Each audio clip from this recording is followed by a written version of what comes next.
The Albanese government is really panicking now with another poll showing that if it does win the next election, it'll be only just. It'll need the support from the Greens and left-wing Teals.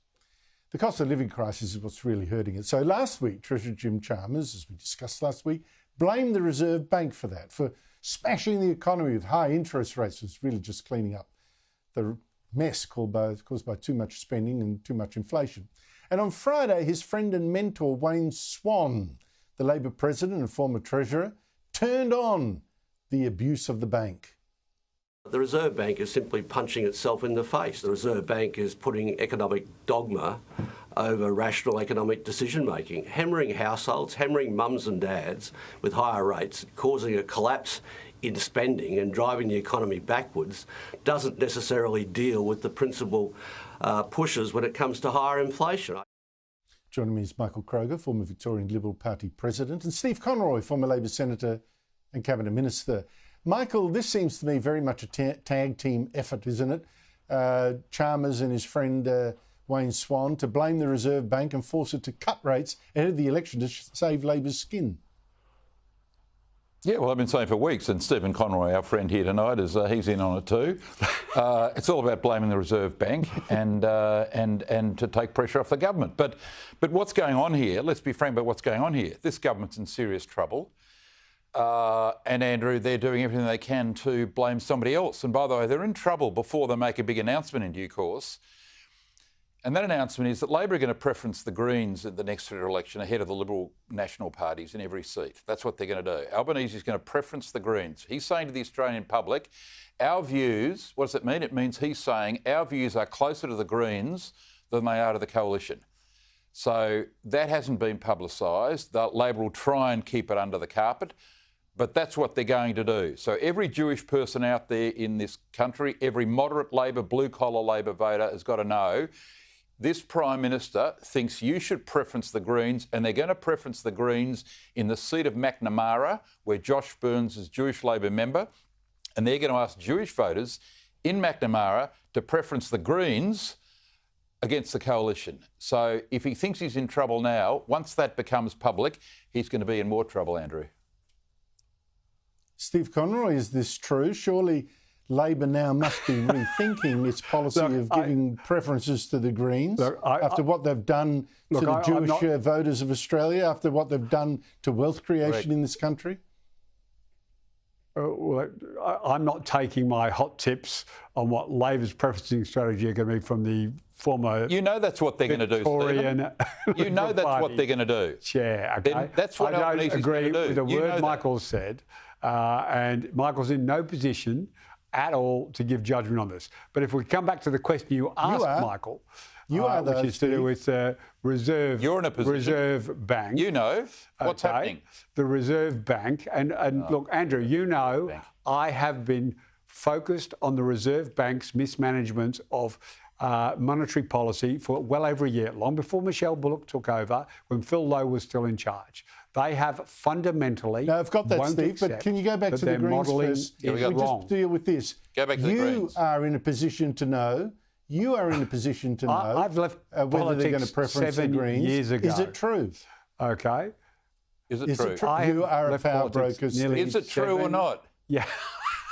Look, I am a feather duster when it comes to these issues. You're running the show down here with your mate Miles and whatever. You picked out. Look, I appreciate. Are you going to preference? Will you give a commitment tonight? I'm not on the ALP National Executive, which makes Will you these give that decisions. Commitment? I'm not a member of the Nothing to do with you. ALP National Executive, Michael. You know it. Shame on you. You can keep shouting. You know my views on this, Michael. You know my views on the Greens' filth, how they are a disgrace, anti-Semitic.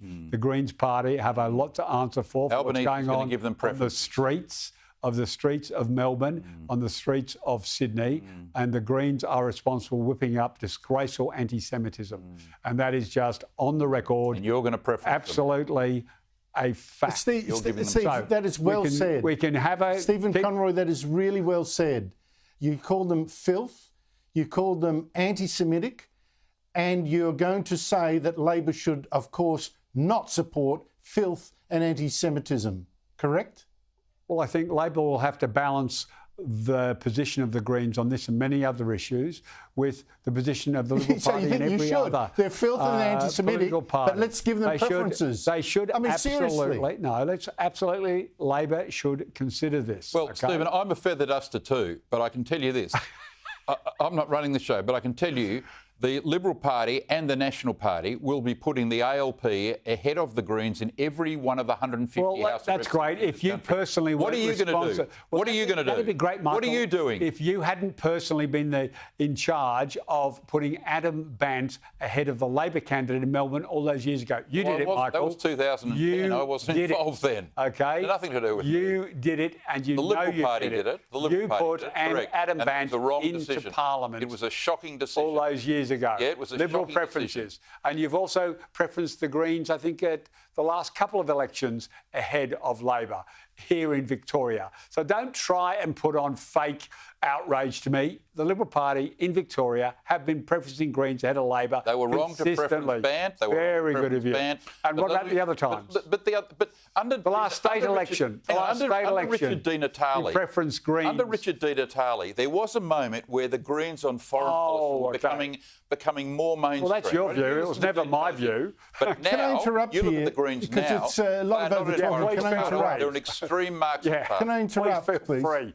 Stephen, can I interrupt? There's too much over-talking. Can I just say, you've called them filth, you called them anti-Semitic, and you were quite correct. I come here to this debate with clean hands. You were quite correct to call out the Liberals for having preferenced the Greens in the past. I said then it was a disgrace. I'd repeat it now. It's even a bigger disgrace because the Greens have got, if anything, more radical. Given that you say the Liberals were wrong to preference them, then, given you say they're filth and anti-Semitic now, isn't it a terrible moral error for Labor to preference the Greens now? Well, I think Labor has to have a good, hard look at this issue over the next 6 months before they make the decision. But I think they need to weigh up the Greens' behaviour, the Greens' attitude. I mean, the Greens themselves are splitting over this issue. So I think there is a legitimate argument to be had inside Labor what do you think they about what it is going to do. What's your view? What's your view? I'm just asking your opinion, mate. Think that just they asking have your to, opinion. My opinion is not relevant to the discussions that will take place. I am not You're on the power Open National broker. Executive. What do you think? But what do you think they should do? I have a feather Look, let's duster. move on. I'm not going to get a straight answer. Let's move on. But can I ask Michael?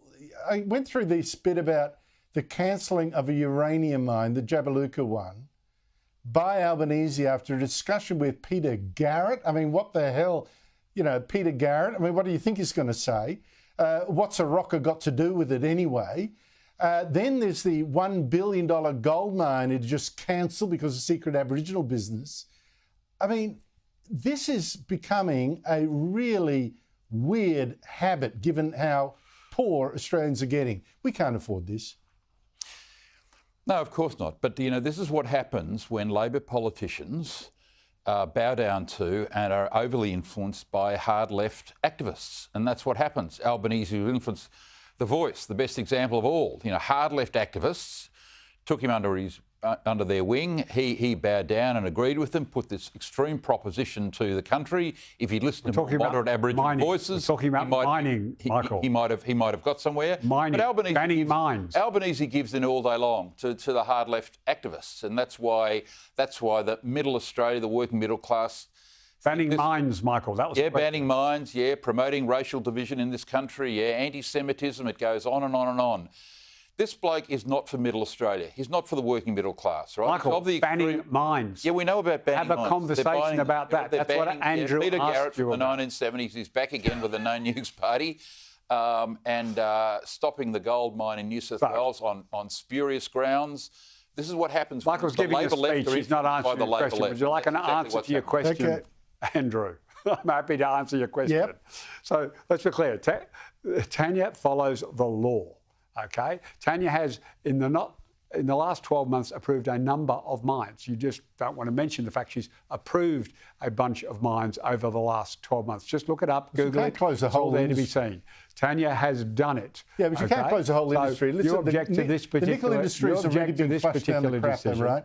But what she has to do, is actually follow the law. She has followed the law and approved mines. The law does not say you must cancel this mine because some people claiming to be Aboriginal, claiming to be traditional owners, not the traditional owners, say we don't like it when the traditional owners say we don't have an objection. That is up to her. That's Section on 10 her. involves discretion. It's not in the law. That's Correct. on her. Michael Kroger, Stephen Conroy, thank you both for your time.